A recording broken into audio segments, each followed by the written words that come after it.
Morning, everyone. Welcome to this webinar, which is looking at the next steps for water infrastructure development, particularly following the sector reform that's being talked about. Just a couple of housekeeping points. If at the bottom of your screen, you should see there's three dots, and underneath it says more. If you click on that, you'll see Q&A. And where there's Q&A, as we go through, could you put any of your questions into that, and we'll bring them into the discussion once the speakers have done their 10 minutes or so. So thank you for that.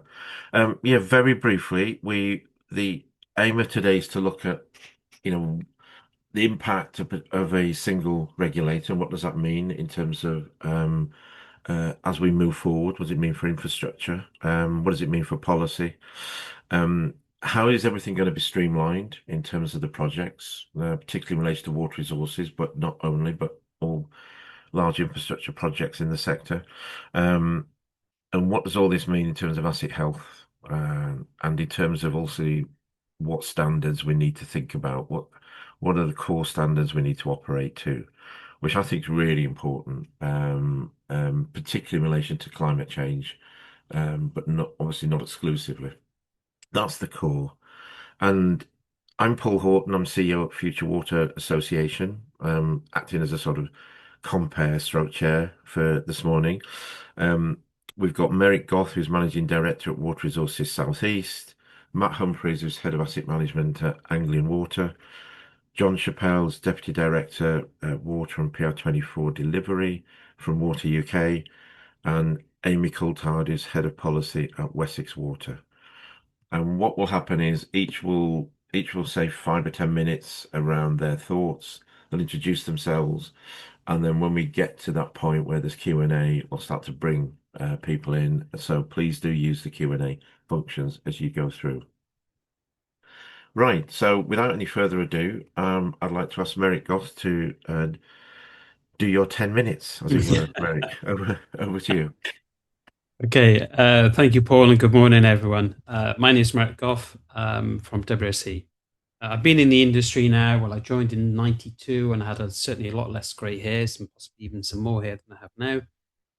And I kind of worked in a variety of roles. Started off in the kind of water resource side, moved into operations. So I've been in the operational side of this, into asset planning and strategic planning, and now in WOC, we work with the six water companies in the southeast of England across two river basin districts to form a collaborative water resource plan for the whole region. So we develop a central plan from which the companies can then derive their water resource management plans.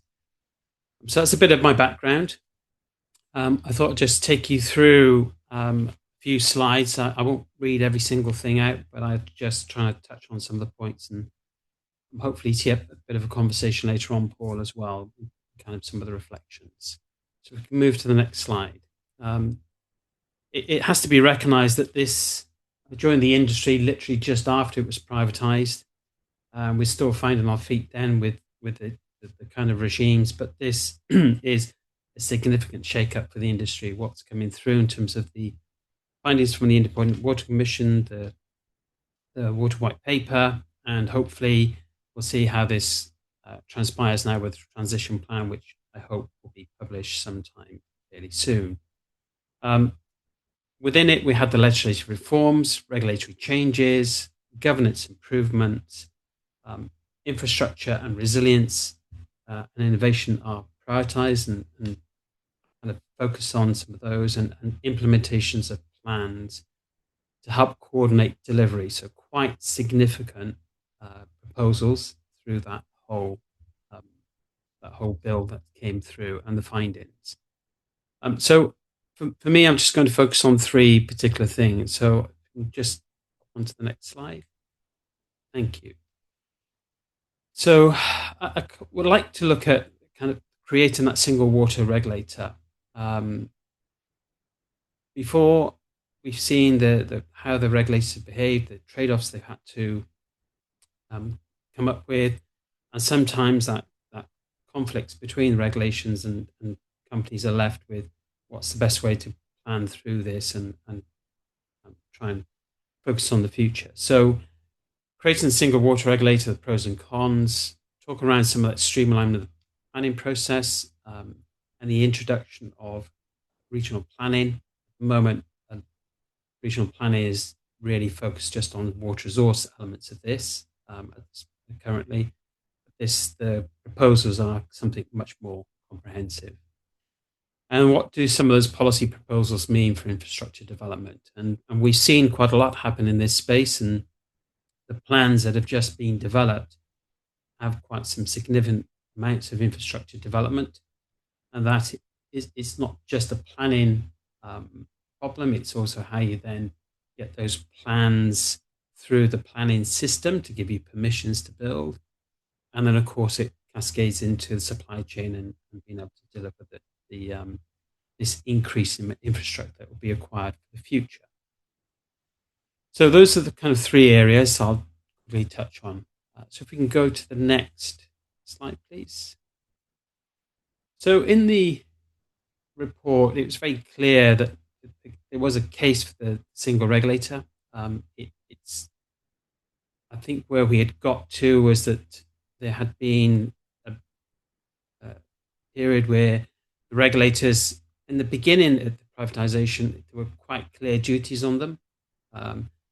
But over the time, over this last 30 odd years, I think there's been areas where there's been some overlapping responsibilities and sometimes conflicting guidance between the regulators, though they have worked a lot in the last project review to try and align direction.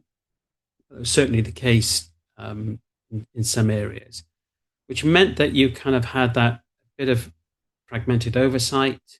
Some of the trade-offs between customer bills and affordability aspects and the needs for the environment and meeting the legitimate needs of the environment and the legislation often came into conflict, and not having one clear vision of what those trade-offs could be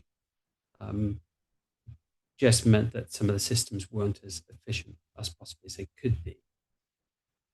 I think so. You've got other bits in here around clarify accountability, and I think by bringing the regulators together is one regulator, one organization.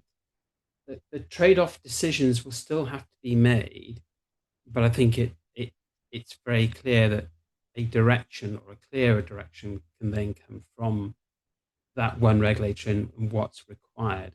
Not only required just for the water industry, but of course we're talking around a system-wide approach for planning going forward, which we'll talk about in the next set of slides.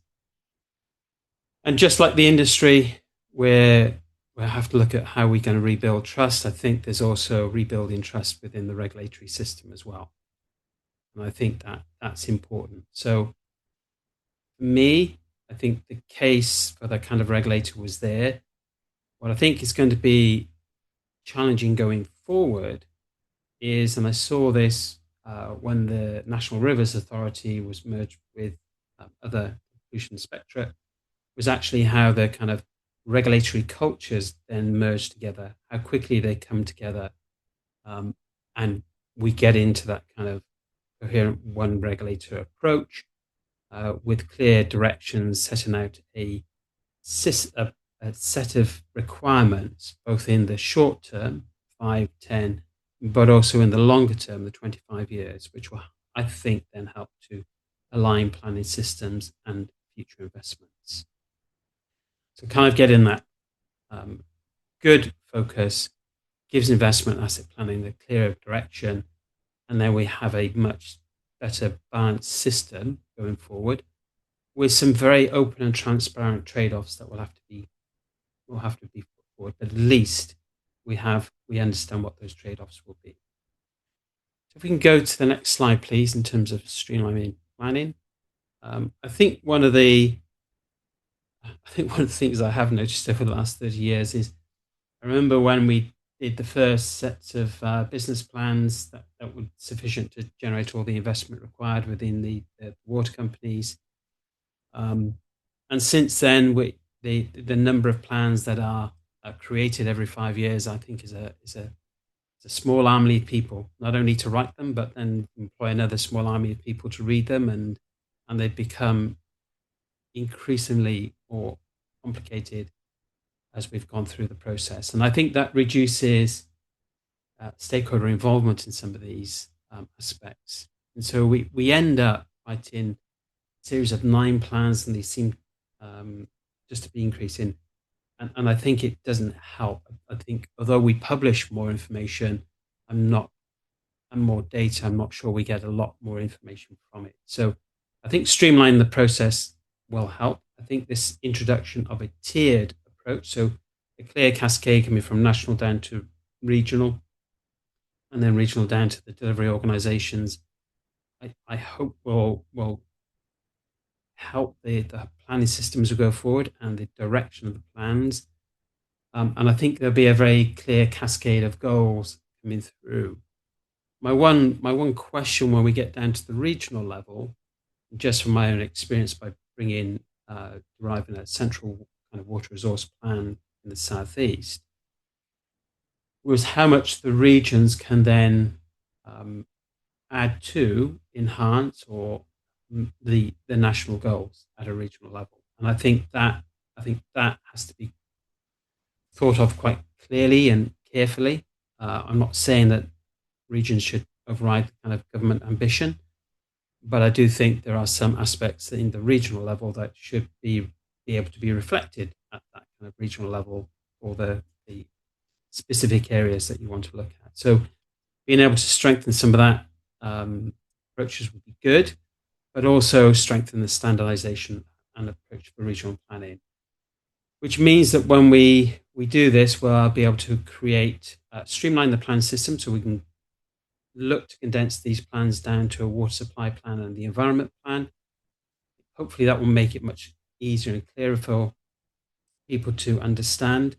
I think those plans have to also consider some of the other sectors. So we're now looking at the systems water planning approach, not just ones for the industry, although the industry plans will dominate a lot of the investment required to go forward to meet the future challenges. And I think a consistency of that cascade from tiered national approaches down to regional, down to the delivery organizations, I think will be a really good improvement and give that kind of transparency, but also the ability to, when we test policies, actually to cascade the impacts of those policies back up at a national level so that we understand what those trade-offs will be, both for the environment and for affordability. Next slide, please. So in terms of planning policies, and this will be my last slide also, I think for me, kind of longer term pipeline with fewer stop-start cycles, I think is quite important. I think that's quite key because for the supply chain, I think it's really good if they understand the direction of travel, not just in 5-year blocks, but actually now starting to build up kind of 5-year investments, the 10-year investment portfolios, and a range of the 25-year investment portfolios. Now, I say a range because adaptive planning is coming more to the forefront on this. And it is an uncertain future. There are quite a number of wide variations that could happen. But I think in all of those, you can trace pathways through that to understand what those core options will need to be in order to meet those future challenges, but also the direction of travel and possible long-term investments. Now, that gives some good market signals, I think, for supply chain. I think we can also look how the actual planning and consenting systems can then gear up to help meet those challenges coming through. And we see some of that now with some of the strategic resource options as they go through their ECO processes and their submissions. So a clearer longer term pipeline, hopefully fewer stop starts there, a longer term needs set out, and one regulator, I hope, will be able to help with that whole consenting, not only just the planning aspects, but the consenting aspects as well. Two final bits I'd like to kind of just draw out, though, is that data will become quite key. So collecting data developing data and possibly looking at how we can use that to raise the bar.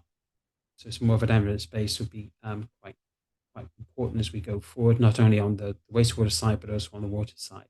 And who knows, we might even get some smarter abstraction systems going forward. And my final thought here is that it would be really good if the planning approaches we now have actually have a mindset of updating plans. So we're not starting from scratch every 5 years. We are continually developing and building from the previous sets of investments with the updated information. So for me, I think the planning proposals set out, I think, are really good. I think it hopefully will give the marketplace a longer term view of what's required, and also be more open and transparent about what the future challenges are and actually what the industry has to do to meet them, not only from the water industry, but also from the other sectors as well. Brilliant. Okay, Paul. Thank you, Merrick. Matt, over to you. Hi, morning everybody. Hopefully you can hear me all right. My name is Matt Humphrey. I'm the head of asset management at Anglian Water. I was going to focus my slot on asset health, in particular that aspect of the reform that Merrick was just talking about. So if you just could flash up my first slide,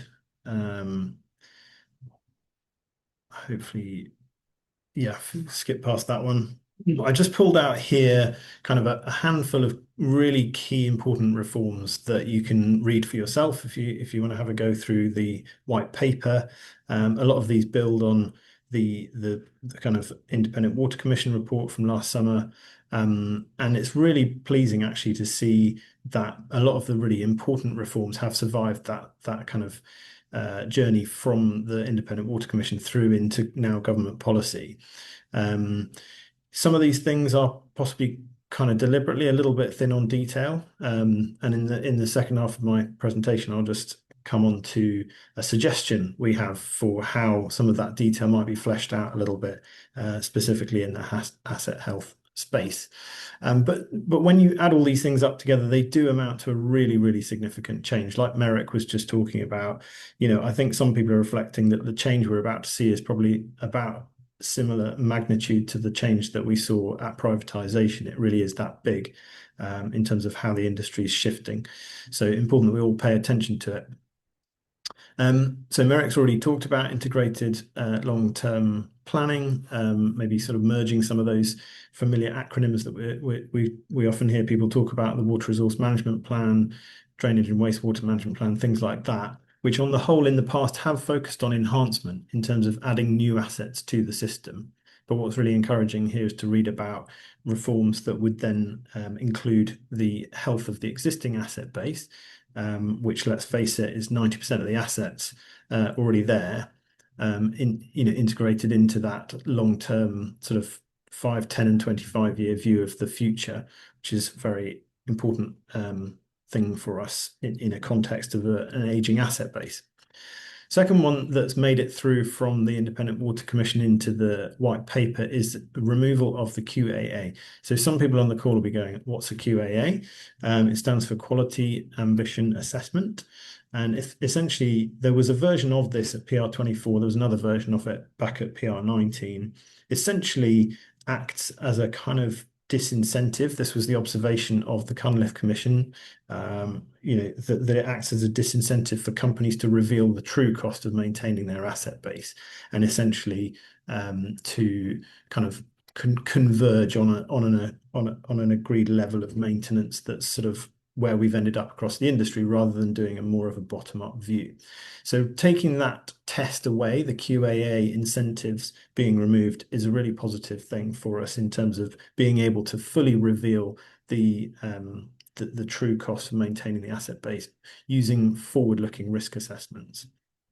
I'll come on to that a little bit more in a minute. Next one is this, what they call ring fencing of capital maintenance. So again, if you're not super familiar with economic regulation, at the moment, capital maintenance is lumped in together with the base OPEX. So that's the cost of running the company. So power supplies, labor costs, chemicals are all lumped in together into an allowance that covers that and the cost of replacing assets. And the feeling is that, in the past that there's been that capital maintenance has paid the price of increasing OpEx costs, for instance, or that when reactive repairs cost more, that essentially the renewal program is the thing that suffers and gets trimmed back. And you can see it over time that the activity has reduced. So in particular, you can see that in the length of pipes that are replaced each year has consistently dropped over time to a point where it's definitely unsustainable. And the feeling is that by ring fencing that kind of allowance for the activity of asset renewal, that it would be protected and that the renewal activity would pick back up again. Merrick touched on this supervisory approach. So this is kind of putting a bit more resource into understanding the nuances and regional differences of each company. And that can again be supported by good asset data and information to understand the sort of complexities that each company faces. And also embedding engineering capability into that, so that once the new integrated regulator has that better data and information, they then got the skills to understand what it's saying and then to use it to adapt the plan, essentially. And then the last point there, which Merrick also touched on, is about resilient standards. So this is kind of expanding something that already exists for the industry, because we do have resilient standards. You may be familiar with drought standards, for instance, or flood risk standards. This is introducing a few extra ones, in particular system resilience. So we're looking at the ability of the water distribution system to handle peaks in demand, and also to drive out single points of failure, so that when assets fail, that customers are not interrupted. But in particular, the asset health resilience standard, which is a hot topic of debate in the industry about how do we actually implement that. And what I was going to do on my next slide is kind of make a suggestion, really, for how I think we could implement that asset health resilience standard. This is a slide that I shared at a conference in March, so I'm kind of repeating myself if anyone was at that conference. But I do think this is an important point to land, and the more people I can tell about it, the better, basically. So what I'm proposing here is a kind of cycle, like a planning cycle for capital maintenance, which starts up in the top right-hand corner there in terms of this forward-looking risk assessment. And this is something that the industry's been doing for a long time. If you've been around a while, you might remember something called the common framework, or the common approach to capital maintenance planning. Essentially what this does is it takes a list of all of the assets that the company owns, understands what age they are, what material, what sort of kilowatt rating, for various attributes of those assets that you can then feed into a model that predicts how much life is remaining in those assets, and therefore when they would be likely to be needing to be replaced to avoid service disruption. Once you've got that forward-looking risk assessment, you can then plug in investment scenarios. You can say, well, if I do this much asset replacement, then I will get this residual risk. If I do this much asset replacement, we'll get a different level of residual risk. And essentially what you're doing there is testing different renewal rates. So you could renew more or fewer of your assets per year, and that will come with a different price tag. And so the reason there's a double-headed arrow between steps 2 and 3 is because the more money you put in, the lower your residual risk. But obviously, the more money you put in, the more pressure you're applying to affordability and investability. So there's a kind of iterative process between 2 and 3 where we need to test different funding levels and see what acceptable residual risk comes out. Once you've finished bouncing around between 2 and 3, that means you've landed on a resilience standard, and that is the level of risk that should be achieved by the company in the delivery phase. And therefore, at that point, you can then set your final determination with the ring-fenced allowances that I just mentioned for your renewal plan. My guess is that the trend is towards increasing levels of renewal. You can see it actually being piloted already for water mains. If anyone's particularly interested in water distribution systems, Anglian Water, for instance, quadrupled the rate of renewal between last financial year and this financial year. So we are increasing our renewal rates, and I'm really hoping we can do the same thing for other asset classes too. And that final determination, I think we have to face fact, will come with customer protection mechanisms, which are currently in this AMP called PCDs, but essentially it's a kind of a mechanism that ensures that if you don't do the activity, give the money back. And then you kind of in the delivery phase, and as Merrick mentioned a minute ago, during that delivery phase there will be some iteration, and that's where we need this constrained discretion for our supervisors and our regulators to be able to come and step in and agree that we can reallocate renewal expenditure between different asset classes if the risk changes. So that's my kind of proposal to fill the vacuum of detail in the white paper. I will stop talking now and hand over or hand back to Paul. But yeah, look forward to any questions that come through the Q&A. Thanks, Matt. And yeah, just to remind everyone, Q&A, if you can't see it on your screen, click on the More button, the three little buttons at the side, and put questions in the Q&A. Much appreciated, Matt. Lots of food for thought, especially around the last slide. Very interesting on that one. John, over to John Chappell now, who's Deputy Director of Water and PR24 Delivery at Water UK. Thank you very much, Paul. Yes, so as Paul's mentioned, I'm John Chappell, Deputy Director at Water UK for Water and PR24 Delivery. I'm going to talk on a similar topic, but in a slightly different vein. So I think actually Merrick and Matt's presentations have teed me up very nicely, so that has worked well. So firstly, I want to talk about the new regulator and then how we streamline planning, and finally a bit on asset health, although I won't go into as much detail as Matt has very helpfully done. On the new regulator, we are... Merrick raised the point that it needs to be joined up, and that's the starting point. There does need to be joined up. We have faced Mercedes-Benz levels of environmental protection attempting to be delivered at Skoda prices, is how I would define it. But you need to have a joined up organisation. But there is one risk there that I would highlight, and this is where I think we need to be really clear with these reforms that it is not just what you say, it is how you implement. So this is going to be a long period of transition. Matt and Merrick have both said how big this transition is going to be. It's not going to be a big bang. It's going to take years to bed in, and the implementation will be just as important as the initial reforms themselves, because silos are not broken down by merging organisations. If they were, there would only be one government department, the Department for Everything, and that would solve any lack of join up between government departments. It's just not how things work. And we already see within the Environment Agency, for example, you have a group of people who are saying reduce your abstractions, reduce your groundwater abstractions, and another group of people on the other side of the agency saying, hang on, where's all the groundwater coming from? Why have we got flooding? So you need to be really, really careful, and it needs to be really thought out. But yes, join up is important. The second thing I would say about the regulator is it needs to be independent.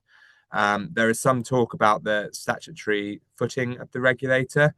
And our view at Water UK is that it cannot be less independent than Ofwat is, because one of Ofwat's problems is that it has not been sufficiently independent and has effectively helped to politicians to keep bills down, weakening investment with all of the problems that we have seen. And Ofwat is a non-ministerial government department. You could make the organisation more independent. So, for example, the Civil Aviation Authority is a statutory corporation. And for anyone who thinks this is a bit arcane and doesn't make lots of difference, well, I would refer to the organisation I used to work for, the National Infrastructure Commission, which was only an arm's length body of Treasury and didn't exist in statute and was effectively abolished overnight. And so you need some protection mechanism to ensure that those acting in the new regulator have the confidence to speak truth to power and set out what investment is actually needed, regardless of political imperatives to keep bills down before elections. So the final risk I would say with the new regulator is, again, I agree with Merrick that it offers the potential to balance system-wide outcomes, looking at the costs and the benefits of different parts of interventions. But The problem with that is it's not the only part of reform that you need to enable that, because regulators are currently bound by environmental law, and environmental law is incredibly inflexible and can enforce investment regardless of minimal environmental benefit. And when I say minimal, I mean really minimal. There is one case of a potential 6 billion investment to reduce abstraction on a 50-meter stretch of river. And so, or to reduce abstraction to increase flows on a 50-meter stretch of river. So, and that is driven by the letter of environmental law, and however flexible new regulators are, they cannot break environmental law. So we need to think about how we reform that as well. So that's the regulator. The single picture is it's very promising. However, there are lots of other reforms, and there's a lot in the implementation that are going to be the only way that you get the benefit. Secondly, on streamlining planning, we've got a very simple line here that houses in this country at the moment can't be built for no other reason than a lack of water. There are places where local plans are struggling to be passed through planning authorities because water resource management plans cannot match the number of houses in those local plans because of a change in government ambition, but also because we have been planning on the basis on a knife edge, effectively, and by assuming that we will hit very ambitious demand and leakage targets, which we have not hit as an industry, regardless of very strong financial incentives, which suggests the problem is the targets themselves. And what that means is that you increasingly open up a deficit because the targets that you thought you were going to hit, that you're required to plan towards, if they are not met, new supply schemes such as reservoirs can take 10 years to come online. And so you increase a deficit, which makes enabling new growth harder and harder and harder. And that is what we are seeing. So we need to change that system. But we also need to revisit past decisions. So we've got no mechanism for reviewing previous caps to abstraction. One water company in the water-stressed southeast in the last 20 years has turned 100 million litres of water off supply. 50 million of those litres were on the basis of high-level modelling and not detailed site investigation. And there is no model, there is no mechanism to go back to the Environment Agency with post kind of abstraction turn-off information, say, actually, this hasn't delivered any environmental benefit. And yet we are seeing houses constrained in those parts of the country. So we need to have a very, very open conversation about the art of the possible and what is needed so that the water industry can enable growth. So that is, I guess, the second key point. And finally, we've talked a lot about asset health, which has been really, really helpful. And as Matt's pointed out, there's been less detail on this because it's very, very challenging at the moment, although Matt's got some very, very sensible ideas, which I was very, very pleased to see, particularly in terms to the asset health resilience standard. But resilience standards are going to be critical because they are a way of driving investment. We have seen with the 1 in 500 year drought resilience standard a clear move towards more investment. We have not built reservoirs for 30 years. We are now building or planning to build 10 reservoirs, and one of them is already under construction. But they are very complex. And again, the idea is great, but what we will need to focus on as an industry is how they are implemented over time.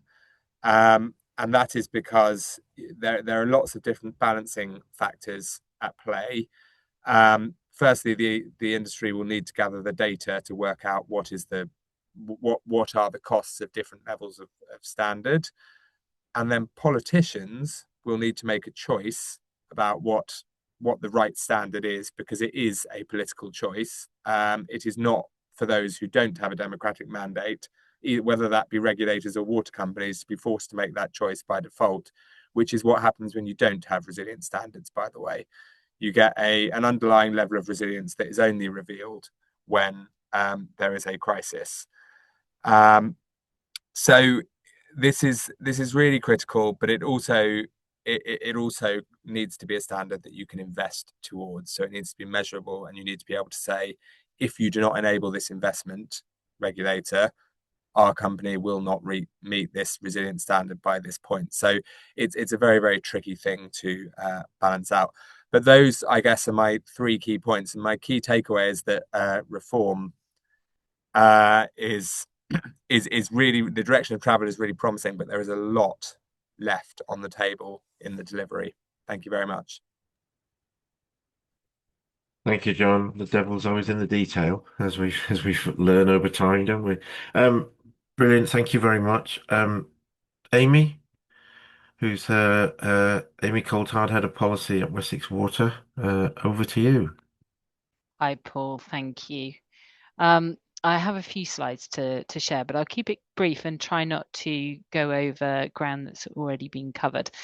Yes, I'm Head of Policy at Wessex Water, so come at this from a policy perspective. And people care very deeply about their local rivers, streams, and bathing waters, and they expect a system that protects them to work effectively. And we know that that hasn't been effective for a number of reasons. And it is that deep care that people have for their water systems and their rivers that underpins that case for reform. But that's alongside the need to have regulatory credibility and system resilience in the face of a whole raft of external challenges such as climate change, aging infrastructure that is, it's increasingly been difficult to maintain, but also to have the right level of investment for that maintenance, but also growing local populations putting pressure on our water system.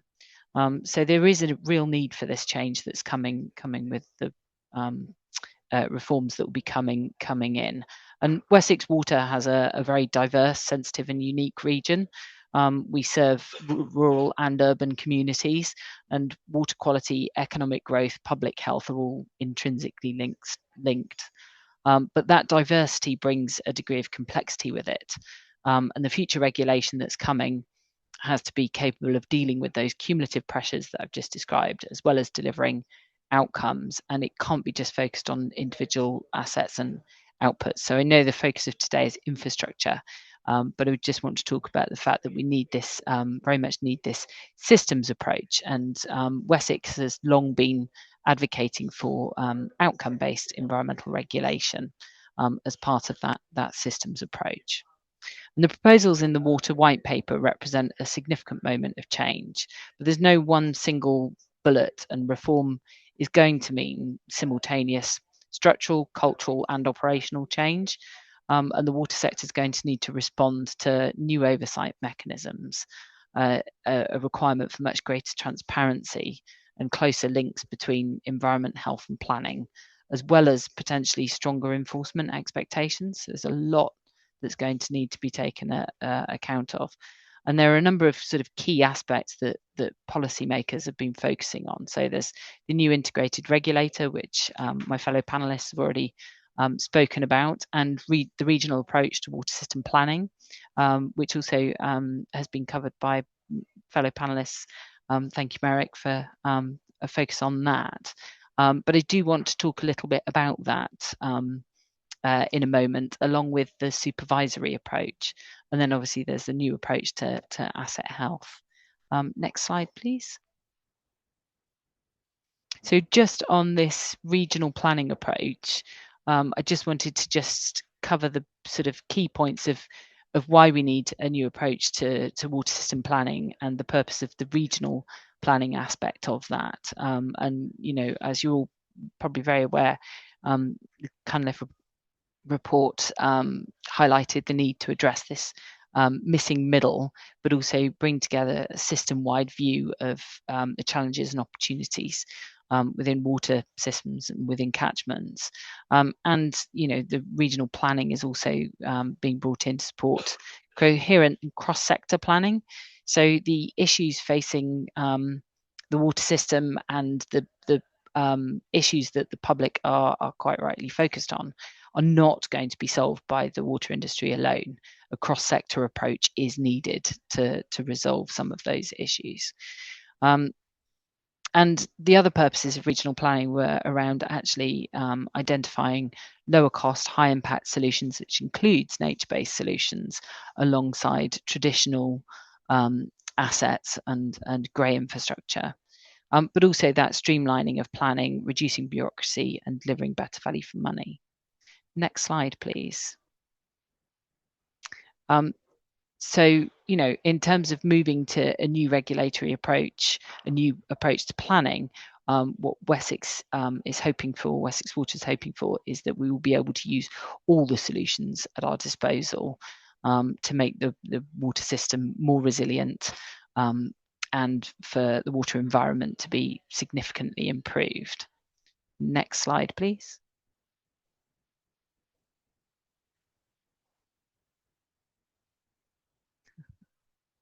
Thank you.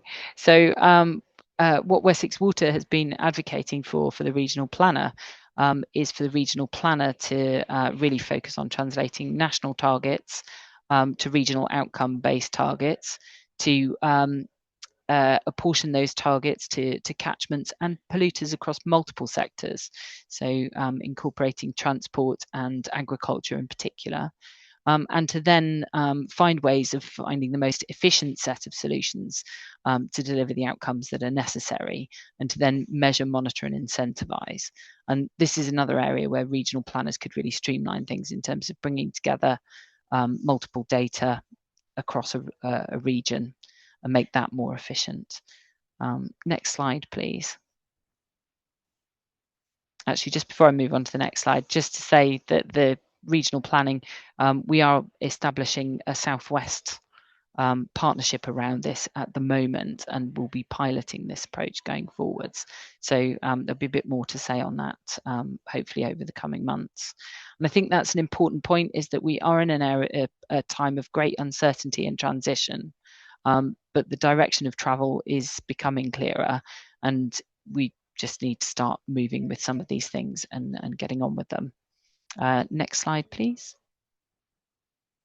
So the other thing that I wanted to talk about was the supervisory approach. I'm not going to talk too much in detail about the new integrated regulator, because I think other panel members have done that, and it would be good to get to some discussion. But the supervisory approach is a key shift in terms of the approach that regulators will be taking.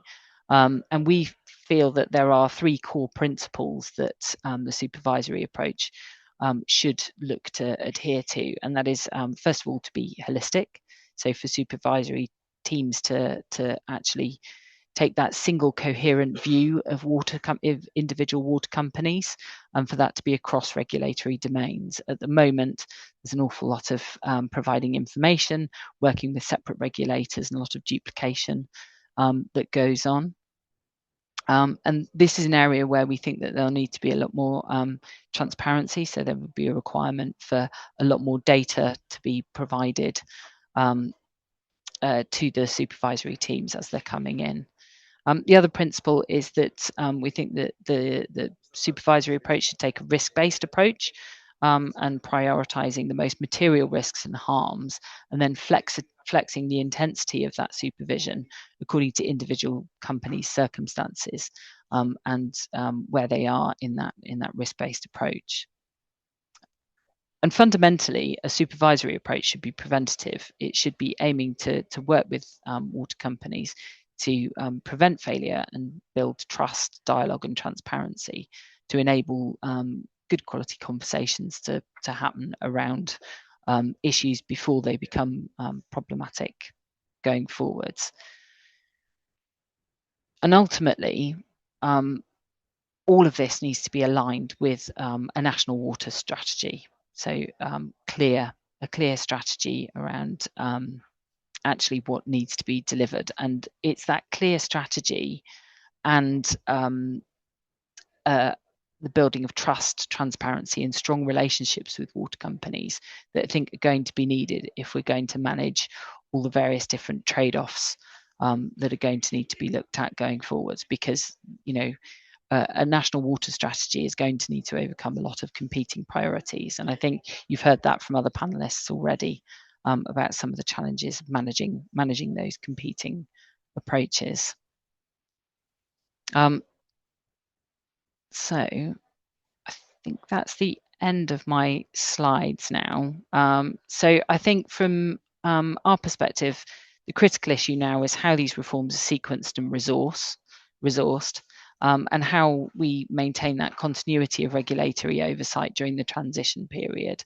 And we do need to see a lot more clarity on that.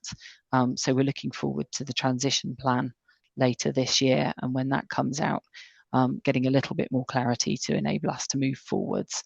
But ultimately, what Wessex Water are hoping to see is the introduction of a regulatory system that incentivises early intervention, approaches it from a catchment-wide solutions approach, and enables long-term investment to flow, and that delivers those environmental outcomes with cross-sector engagement and offering value to customers. And that's quite a big ask, but that's exactly what we're advocating for.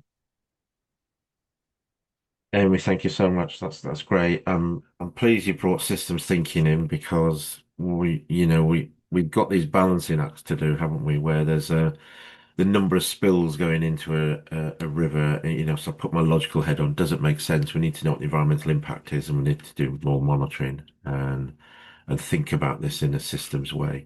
And I think what's been touched on as well, Joy, this morning, is this. Let's not forget the linked sectors.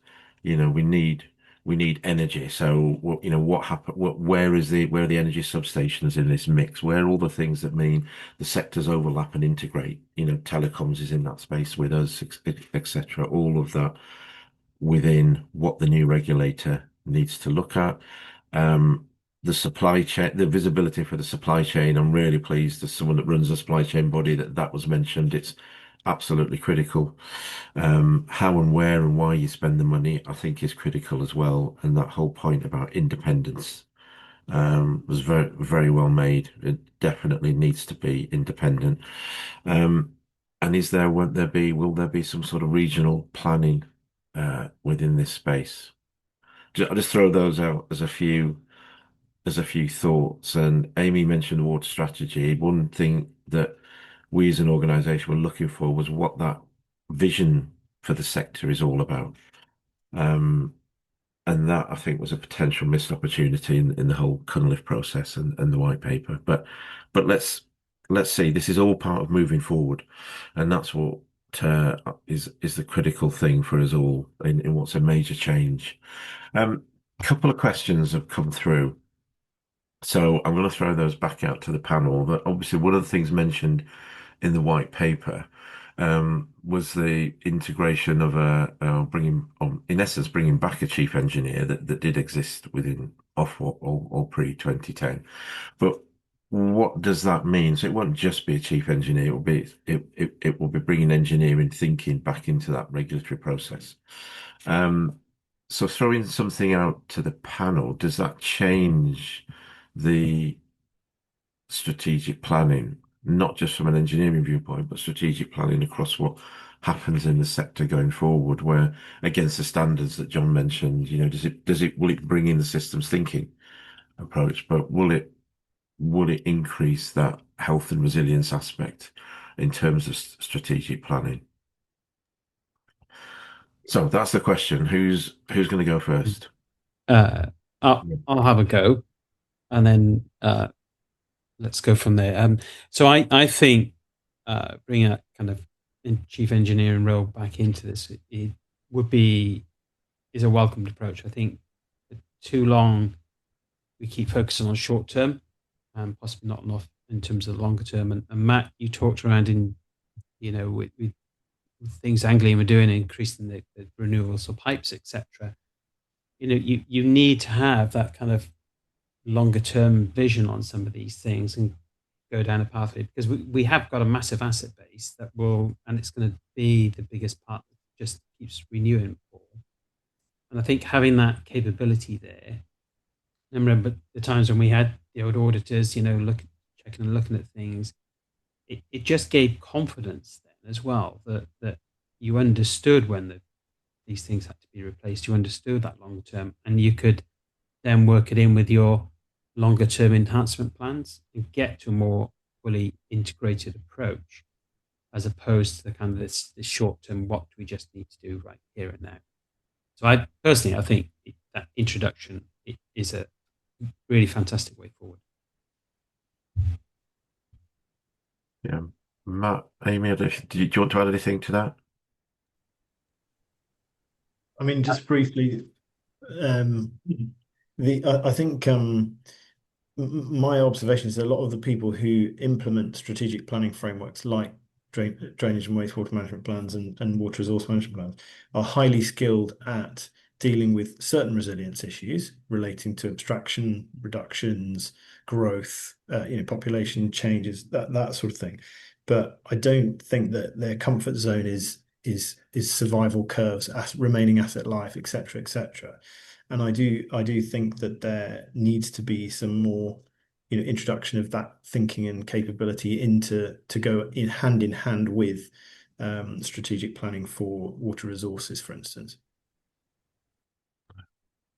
Just to add to that, I think in terms of strategic planning, you basically have to get into a position where you are doing the kind of what do we need to keep the system running first, and that is the bit that you're talking about the long-term resilience of the system, and then that allows you to then have a rounded choice about what other things do you want to do, how do you want to enhance the system's performance. Because what you need to do at the start is keep the system that you've got going, and at the moment we're not effectively doing that because of a lack of focus on asset health. We're letting it kind of deteriorate while we add more and more things that we want to do, and then the politicians say, well, the water bills are too high, and it's like, well, if you'd focus first on what you need to spend to keep the system running, then you can decide what else you want to add in terms of performance and decide that in the round. But the first thing is keeping the system running. There's a whole other webinar on that, John. Definitely. So a question in the chat is about how a lot of what we're talking about relates to integrated water management. And it's not a new idea. It's not something that's very different, but it seems that we struggle to bring that the whole integrated thinking approach into the UK, and we've talked about it for a long time. So, in terms of a new regulator, there's a lots of things that will need to happen, particularly around behaviour and processes. So, I suppose the question is why we struggle in this space. Amy, you raised a lot of things in relation to this. Do you want to kick off? Yeah, thank you, Paul. So, there's some definite shifts that the new regulator is going to need to make. So, at the very highest level, going to need to take a strategic approach. So take a much longer term view aligned to specific national targets and regional priorities. And that's the only way that we're going to get genuine cross-sector planning and action for the water system and water environment. They're going to need to shift to a risk-based approach that prioritizes materiality and proportionality with explicit rules for handling trade-offs. I think that lack of explicit rules around handling trade-offs has been really problematic. And so regulation and corrective action should really focus on the few risks that actually really drive most of the harm, and look at who is in control of those. And that there needs to be distinction for water companies in particular between non-compliance that's caused intentionally, and then those that are actually systemic challenges or factors that are completely outside of company control. And then which sectors actually do have control over those risks and can drive change in that space. And there's going to need to be a move away from siloed working. So an integrated approach that has a common language, shared risk picture, aligned timetables. So planning timetables, I think, is probably very much forefront of everybody's minds at the moment, making sure that timetables line up. And then that sort of an integrated regulatory program. So around strategy, planning, incentives, delivery, monitoring and reporting, and that's really genuinely integrated. But there's also the need to invest in new capabilities. So supervisory teams, which, I started to talk a bit about the supervisory approach. There's a need for those supervisory teams to have a range of different experiences around engineering, finance, risk and assurance skills, as well as the ability to interpret key indicators. So not just checking compliance. So there's quite a range of capabilities that are going to need to be invested in. So an investment in the regulator is actually going to be really important in this. But also those cultural changes. So setting a culture that actually incentivizes transparency and continuous improvement. So making sure that there's routes that are easy to discuss issues early, and to sort of maintain accountability but allow it early engagement, and for the regulator to really support that reflective and continuous improvement practice across water businesses, and using supervision as a mechanism to improve capability. So, actually taking it is quite a different approach. And it does need to be thought about how you make those cultural changes within the regulators, as well as the sort of capability and some of those other systems and processes that I described. Brilliant. Thank you, Amy. Matt, do you want to say anything? I think we're out of time. I'll just put my response in the Okay.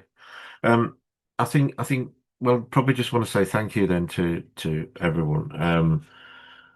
It's all very fascinating. There's systems thinking in this as well. So we don't look at things in just short periods, we look at it in long periods. Whereas a system we link in with other sectors as well as ourselves. Amy mentioned the changing culture. We ran a cyber event that the end comment was culture needs to change everywhere. So I can see that, and in this it's an opportunity, isn't it? We've got a real potential opportunity here. I always use the word potential because look how governments and policies change, but potential to actually grab hold of this and do a lot of these things differently. Siloed, you see it in lots of bits and pieces, and that definitely needs to change. But that's fascinating, and we can do things. We can look at our assets and where we spend our money differently. So very, very interested what you put forward, Matt, in that space. Thanks to everyone. Thanks to Waterfront Conferences for pulling all this together. I think like everyone, we as an organisation are waiting for the transition paper. It's meant to be this year.